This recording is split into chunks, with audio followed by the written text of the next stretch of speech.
A simple woman helped a soldier in the rain. Then she heard a knock that changed her fate. Welcome to Dusk Tales. Let's uncover what really happened. The rain that fell on the small, forgotten town of Harmony Creek wasn't the cleansing kind. It was a cold, persistent drizzle that seeped into the cracks of the sidewalks and the foundations of old houses, a liquid melancholy that mirrored the town's own slow decay. For Maria, this rain was the soundtrack to her life. She ran a small, struggling laundromat, a place that smelled of damp concrete, hot metal, and the faint, clean scent of detergent that was her small act of defiance against the town's pervasive gloom. The laundromat, Maria's clean spin, had been in her family for 3 generations, a legacy of hard work and dwindling returns. Maria was a woman woven from the same practical, resilient fabric as her grandmother who had founded the place. She was kind, but not naive. Her quiet nature concealed a core of unyielding strength, forged by years of shouldering responsibilities that would have crushed a lesser person. Her life was a simple, repeating cycle. Open the laundromat at dawn, help the town's residents, the weary mothers, the gruff farmers, the handful of young people who hadn't yet escaped, wash away the grime of their lives, and close up long after the sun had set, often just to make ends meet. Her biggest struggle wasn't the aging machines or the rising cost of utilities. It was Mr. Thompson, the bank manager. He was a man whose soul seemed to have been starched and pressed into a permanent state of disapproval.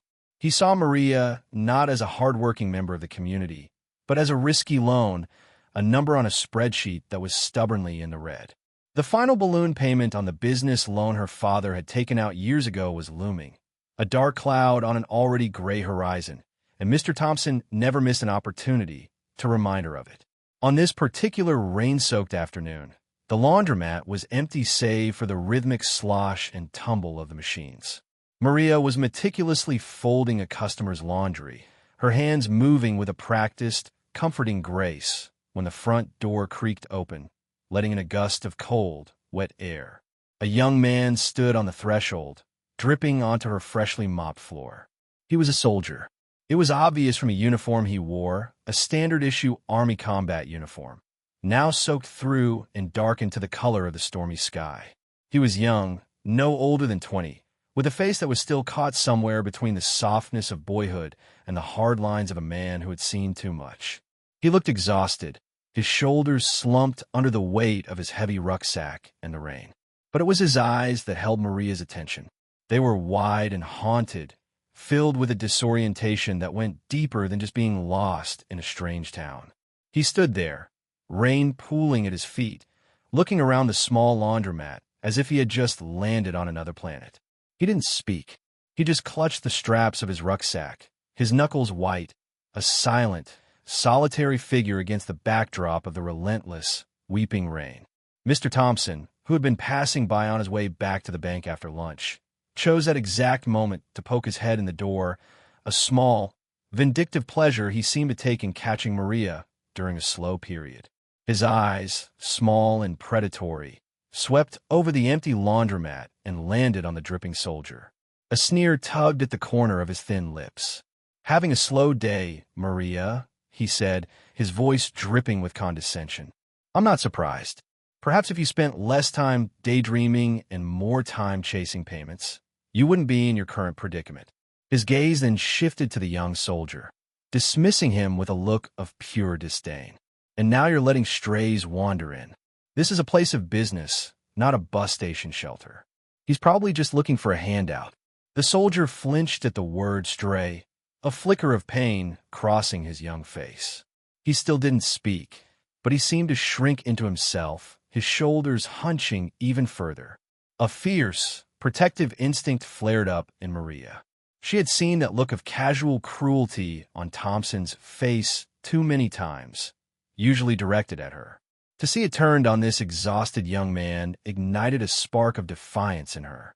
She placed the neatly folded towel she was holding onto a stack and walked around the counter, her movements deliberate and calm.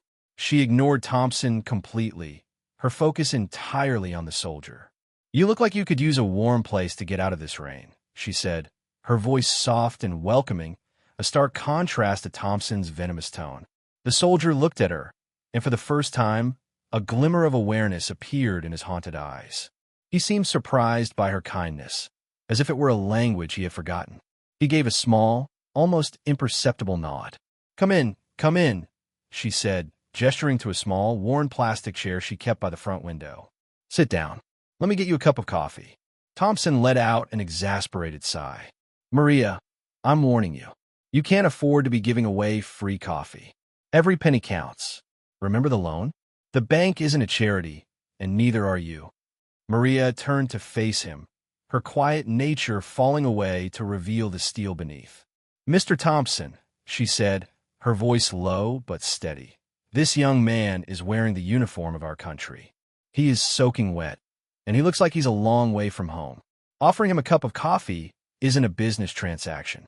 It's called being a decent human being. Perhaps you should try it sometime. The directness of her rebuke stunned Thompson into silence. He was used to her being passive and pliant. This newfound fire caught him off guard. He flushed a deep, angry red, opened his mouth to retort, but then seemed to think better of it. With a final, furious glare that promised future retribution, he spun on his heel and stormed out, slamming the door behind him. The bell jangled mockingly in his wake. Maria took a deep, steadying breath, the adrenaline of the confrontation slowly receding. She turned back to the soldier, who had watched the entire exchange with a bewildered expression. She offered him a small, reassuring smile. Don't you mind him, she said. Now about that coffee. She led him to the chair and went to the small coffee pot she kept behind the counter, her hands moving with a renewed sense of purpose. Maria brought the soldier a steaming mug of coffee, black and strong. She placed it in his hands, and he wrapped his cold fingers around the warmth of the ceramic, his first real connection to the small sanctuary of a laundromat. He still hadn't spoken a word, but his eyes followed her every movement, a silent, watchful gratitude in their depths. You have anything in that bag that needs drying? She asked, nodding toward his rucksack. The last dryer in the back row is empty. You can use it. No charge. The young soldier looked down at his pack, then back at her. He seemed to be struggling, a battle of some kind taking place behind his eyes. Finally, he gave a slow, hesitant shake of his head. He reached into a side pocket of his uniform and pulled out a worn leather wallet. He opened it and took out a single, folded piece of paper. His hands trembled slightly as he unfolded it and placed it on the small table next to his chair. It was a photograph, a faded, creased picture of a young woman with a bright, beautiful smile, standing in front of an old farmhouse. The farmhouse was weathered and familiar. Maria recognized it instantly. It was the old Miller place on the far side of the county, abandoned for at least a decade. The soldier tapped the photograph with his forefinger, then looked up at Maria, his expression a desperate, silent question. Where is this? How do I get here? The old Miller farm, Maria said softly, her heart aching for him. It's not there anymore. Not really. The family moved away years ago. The house is still standing, but it's falling apart. A wave of profound disappointment washed over the soldier's face. The light that had flickered in his eyes was extinguished, leaving behind the same haunted emptiness as before. He carefully folded the photograph and put it back in his wallet, as if he were tucking away his last hope. I'm sorry, Maria said, feeling a deep sense of inadequacy. He took a slow sip of his coffee, the first he had touched. Her name was Emily, he said. His voice was a low, hoarse whisper, rough from disuse. The sound of it, after so much silence, startled Maria. She was my grandmother, he continued, his gaze fixed on the rain-streaked window. I never met her. She died before I was born. But my dad, he used to tell me stories. About this place. About her. He said she was the kindest person he ever knew. He said this town, Harmony Creek, was a good place.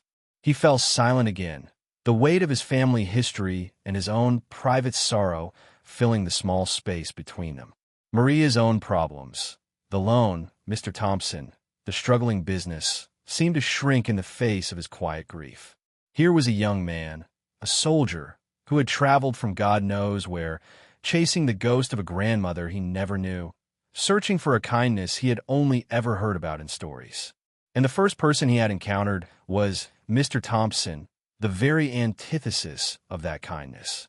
She felt a renewed sense of responsibility, a need to prove that the spirit of Harmony Creek wasn't entirely dead. She had to show him that the goodness his father had spoken of still existed, even if it was just in a small, struggling laundromat on a rainy afternoon. The soldier, whose name she learned was Ben, fell back into his silence, but it was a different kind of silence now. It was less the silence of disorientation and more the quiet of a man lost in thought, adrift on a sea of memory and emotion. He nursed his coffee, the warmth of the mug seeming to be the only thing anchoring him to the present moment. Maria went back to her work, folding laundry, the rhythmic snap of the fabric a comforting counterpoint to the relentless drumming of the rain outside. But her mind was on Ben. His story, though sparse, had struck a chord deep within her. The idea of searching for a piece of his family's past, of trying to connect with a legacy of kindness, resonated with her own deep-seated connection to the laundromat and the generations of her family who had worked within its walls. She thought about the old Miller farm.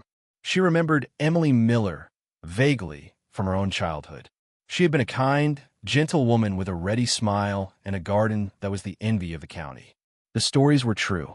Emily had been a beacon of warmth in the community. To think of her grandson, a soldier, coming all this way to find only a derelict house and the cold shoulder of a man like Thompson felt like a profound injustice. As the afternoon wore on, the rain began to let up, the heavy downpour softening to a fine mist. Ben finished his coffee and stood up, his movements slow and stiff. He slung his heavy rucksack over his shoulder, the weight of it making him stoop slightly. "Thank you for the coffee, ma'am," he said, his voice still hoarse. "And for everything." He reached for his wallet again, but Maria held up a hand. "It was nothing," she said. "Please don't worry about it." "I have to get going," he said, his gaze drifting toward the door. I need to see the house." "It's a long walk," Maria said, concern lacing her voice. "At least 8 miles. And the road gets muddy out that way." Ben just nodded, his expression grimly determined. "I have to." Maria looked at the clock on the wall. It was nearly 5 p.m. She should be closing up, tallying the day's meager earnings, worrying about the loan. But she couldn't let him go. She couldn't let him walk 8 miles through the mud to face that final, heartbreaking disappointment alone. She thought of her grandfather, who had also worn a uniform, and the promise she had made to him to always try to do the right thing, no matter how small. "Wait," she said, making a decision that her practical mind screamed was foolish. "Let me close up. I'll give you a ride." Ben looked at her, his eyes wide with surprise. "You don't have to do that, ma'am. You've already done more than enough." "I know I don't have to," she said, untying her apron. "But my grandpa used to say that you never let a soldier walk if you got a car that runs. It'll just take me a few minutes to lock up." Her heart was pounding. This was reckless. She was abandoning her business, using her precious gas, to help a stranger chase a ghost. It made no logical sense. But as she saw the flicker of hope return to Ben's exhausted eyes, she knew, with a certainty that defied all reason, that it was the only thing to do. The drive out to the old Miller farm was a journey back in time. The further they got from the small cluster of buildings that made up Harmony Creek's town center, the more the landscape opened up, revealing rolling hills shrouded in mist and fields lying fallow under the gray sky. The paved road gave way to a gravel track, and Maria's old pickup truck bumped and jostled over the uneven surface. Ben sat in the passenger seat, silent again, his hands clasped tightly in his lap. He stared out the window, his gaze sweeping over the countryside, as if he were trying to commit every tree, every fence post, to memory. He was searching for a piece of his father's past, a connection to the grandmother he had never met. The land itself was his only link. Maria drove in a comfortable silence, her earlier anxiety replaced by a strange sense of peace. She felt like she was part of something important, a quiet pilgrimage. This act of simple kindness felt more real, more meaningful than any of the endless, stressful calculations she made about her business. This felt like living, not just surviving. Finally, she turned onto a narrow, overgrown lane, the branches of untended trees scraping against the sides of the truck. At the end of the lane, nestled in a hollow, stood the remains of the Miller farmhouse. It was a heartbreaking sight. The house was still standing, but barely. The roof sagged in the middle, the porch had collapsed on one side, and the windows were dark, vacant eyes staring out at a world that had moved on without it. The vibrant garden Emily Miller had been so famous for was now a tangled mass of weeds and thorns. Ben let out a small, quiet breath as he saw it. It was a sound of profound, final disappointment. Maria pulled the truck to a stop and cut the engine. The only sound was the dripping of water from the trees. "I'm so sorry, Ben," she said softly. He didn't answer. He just opened the truck door and got out, walking slowly toward the dilapidated house, as if drawn by an invisible string. He stopped at the edge of what was once the porch, his hand resting on a rotting post. He stood there for a long time, a solitary figure in a soaked uniform, a ghost visiting a ghost. Maria watched him from the truck, her heart aching for him. She had brought him here to face this. She had driven him to the very end of his hope. She felt a surge of anger at the unfairness of it all, at time, at decay, at a world that let beautiful things fall into ruin. Ben walked around the side of the house, disappearing from her view. Maria waited, giving him his privacy. A few minutes later, he reappeared, walking slowly back toward the truck. His face was streaked with rain and what might have been tears, but his expression was different. The haunted, lost look was gone. In its place was a quiet, sorrowful acceptance. He was no longer chasing a ghost. He had found it, and now, perhaps, he could let it rest. He got back into the truck, bringing the scent of damp earth and old wood with him. He didn't speak for a long time as Maria turned the truck around and started the slow drive back to town. Just as they reached the main road, he finally broke the silence. "Thank you," he said, his voice clear and steady. "I needed to see it. I had to know." He looked over at her, a small, sad smile on his lips. "My father was right," he said. "There's still good in this place." The drive back to Harmony Creek was filled with a new kind of quiet, one of acceptance and a shared, unspoken understanding. The sun was setting, and the clouds were finally beginning to break, painting the western sky in strokes of pale gold and purple. It was as if the world itself was breathing a sigh of relief. Maria dropped Ben at the small bus station on the edge of town. He was heading south, back to a base she didn't ask the name of, back to his own life and his own duties. As he got out of her truck, he turned back to her, his young face serious. "Ma'am," he said, "I don't know how to thank you. You did more for me today than you can possibly know." "I was glad to do it, Ben," she replied, her voice warm. "You be safe now." He gave her a sharp, respectful nod that was pure soldier, then turned and walked into the bus station, his back straight, his rucksack seeming a little lighter on his shoulders. Maria drove back to her small apartment above the laundromat, her heart full. For one afternoon, she had stepped outside the narrow confines of her own worries and had made a difference in someone else's life. The feeling was more valuable than any amount of money. She knew that when she woke up the next morning, the loan would still be there, Mr. Thompson would still be waiting to pounce, and the numbers on her ledger would still be in the red. But something had changed within her. She felt stronger, more resilient. She had proven to herself that she was more than her circumstances. She was her grandmother's granddaughter, a woman of strength and kindness, and she would face whatever came next with a newfound sense of purpose. The next morning, she woke early, the nascent sunlight a welcome change from the oppressive gray of the day before. She went downstairs to open the laundromat, her mind already preparing for the inevitable confrontation with Thompson.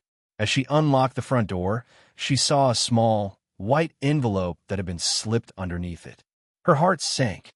It was probably a formal notice from the bank, the first step in the foreclosure process. With a sense of dread, she picked it up, but it wasn't from the bank.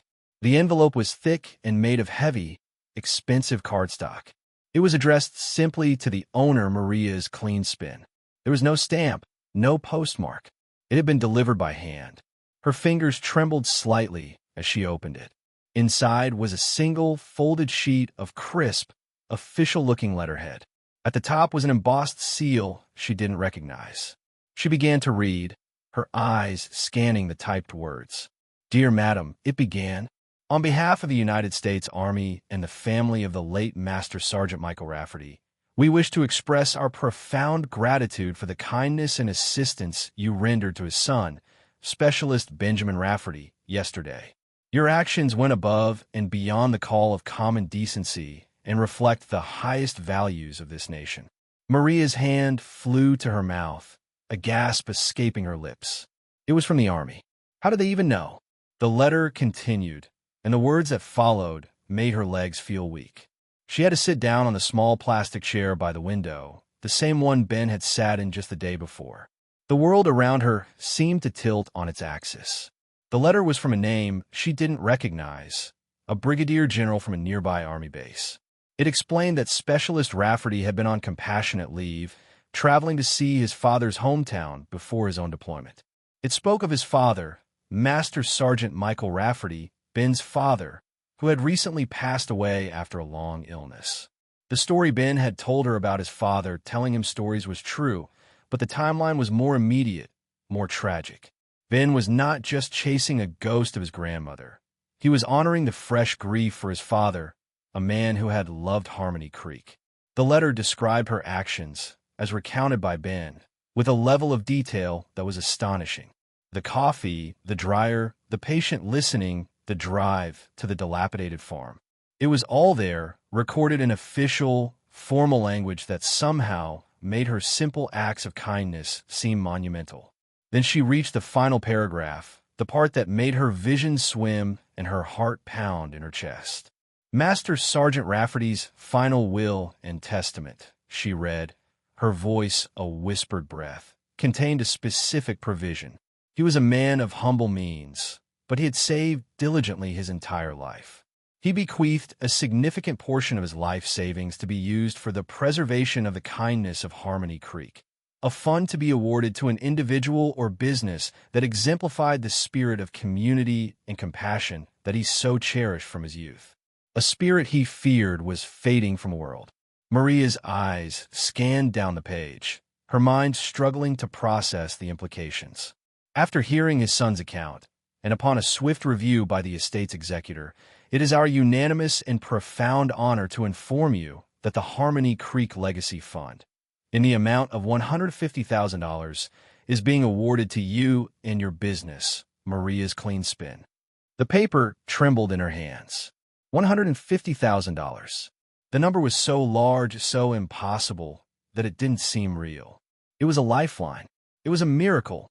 It was more than enough to pay off the loan, to fix the aging machines, to secure her future and the future of the laundromat for years to come. She read the letter again, and then a third time, tears blurring the words. It wasn't a dream. It was real.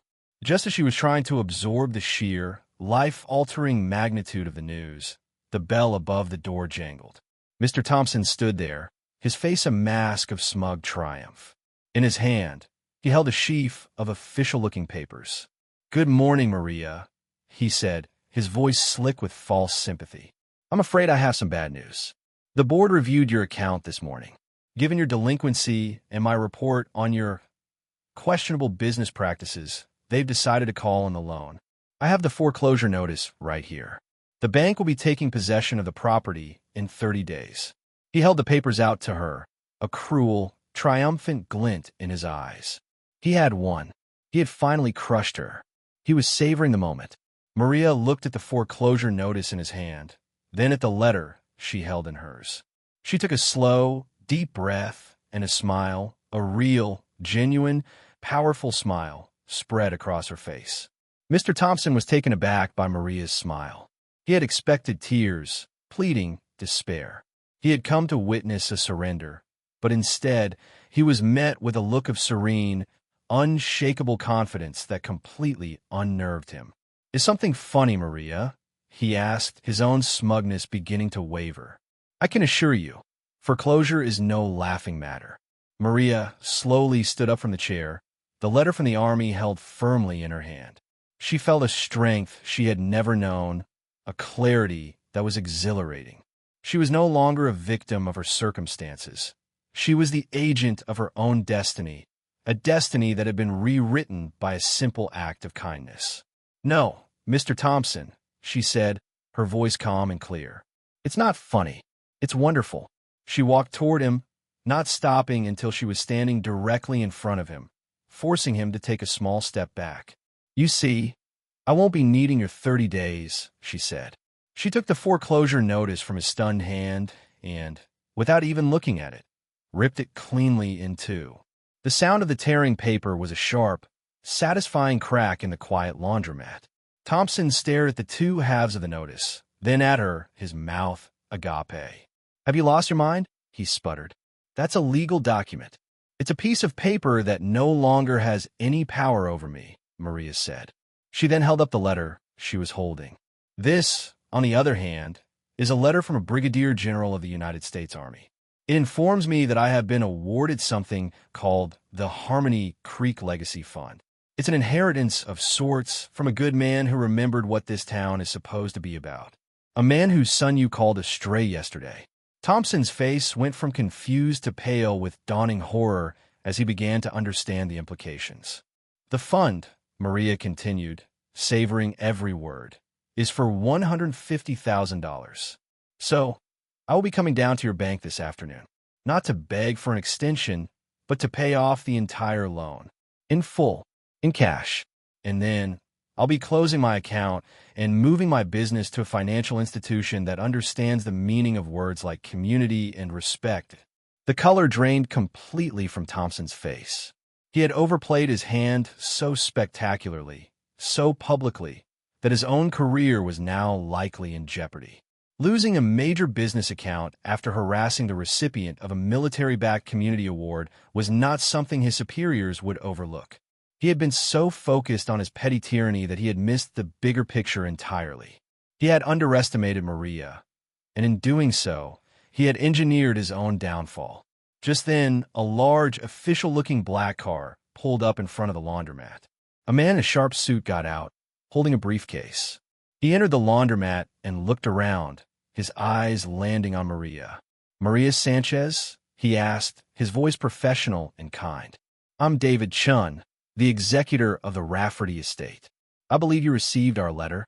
Maria could only nod, a wide, tearful smile on her face. The lawyer smiled back. "Excellent. I have the initial paperwork here for you to sign, and the first cashier's check." He opened his briefcase, revealing a checkbook and a stack of documents. He glanced at the stunned, pathetic figure of Mr. Thompson. "Am I interrupting something?" he asked politely. Maria looked at her former tormentor, a man now so diminished and powerless, and she felt not anger, but a wave of pity. "No," she said, her voice full of a grace he had never shown her. Mr. Thompson was just leaving. Mr. Thompson, utterly defeated, turned and slunk out of the laundromat without another word. The door swung shut behind him, closing a chapter of Maria's life filled with anxiety and fear. The air in the room instantly felt lighter, cleaner. The lawyer, Mr. Chun, was all businesslike kindness. He guided Maria through the initial paperwork with patience and clarity, explaining the terms of the fund. It wasn't just a lump sum of money. It was a legacy. A portion was designated for the immediate payoff of her debts, another for upgrading the laundromat's equipment, and a significant amount was to be invested, providing her with a stable income for years to come. It was a gift not just of money, but of security, of freedom. As she signed the final document, her hand steady, a sense of profound, overwhelming gratitude washed over her. She thought of Ben, the quiet soldier, and his father, a man she had never met but who had changed her life for beyond the grave. Master Sergeant Michael Rafferty hadn't just left behind money. He had weaponized his life savings as a force for good, a targeted strike against the very cynicism and unkindness that men like Thompson represented. He had placed a bet on the goodness of a stranger, and because of Maria, that bet had paid off. Over the next few weeks, Harmony Creek began to live up to its name again. The news of Maria's good fortune, and the story behind it, spread through the small town like wildfire. It became a local legend, a modern-day fable about the power of kindness. People started to look at each other differently. They held doors open a little longer. They smiled more freely. The story reminded them of who they were supposed to be. Maria's clean spin underwent a transformation. New, efficient machines replaced the old, rattling ones. A fresh coat of paint brightened the walls. She put in a small play area for children and a bookshelf with used paperbacks for customers to borrow. She hired a part-time employee, a young single mother she knew was struggling, giving someone else the same kind of chance she had been given. The laundromat became more than just a place to wash clothes. It became the heart of the community, a warm, welcoming hub where people gathered, talked, and connected. Maria never heard from Mr. Thompson again, though she heard whispers that he had been quietly reassigned to a tiny branch in the middle of nowhere, his career effectively over. But she rarely thought of him. Her life was no longer defined by her struggles, but by her blessings. One day, a few months later, another letter arrived. It was a simple, handwritten postcard from an overseas military base. The picture on the front was of a dry, dusty landscape, a world away from the green hills of Harmony Creek. The message on the back was short, but it meant the world to her. Maria, it read, "Thank you. You saved me in more ways than you know. P.S. My father would have loved what you've done with the place. Ben." Maria pinned the postcard to the bulletin board behind the counter, right next to a framed copy of the letter from the Brigadier General. They were her medals of honor, her constant reminders of the day. A simple act of kindness in the rain had not only saved her, but had helped to save the soul of a small town. The narrator's voice comes in, full of warmth and inspiration. We never know the full impact of our actions. A cup of coffee, a kind word, a moment of compassion for a stranger. These small acts can ripple outwards, creating waves of change we may never see. Maria didn't set out to win a fortune or defeat a bully. She simply chose to be a good person, to see the humanity in a lost soul. And in doing so, she unlocked a legacy of kindness that had been waiting for someone worthy to claim it. Her story is a powerful reminder that the best investment we can ever make is in each other, and that a single, decent act can be enough to change a fate and maybe even a small corner of the world.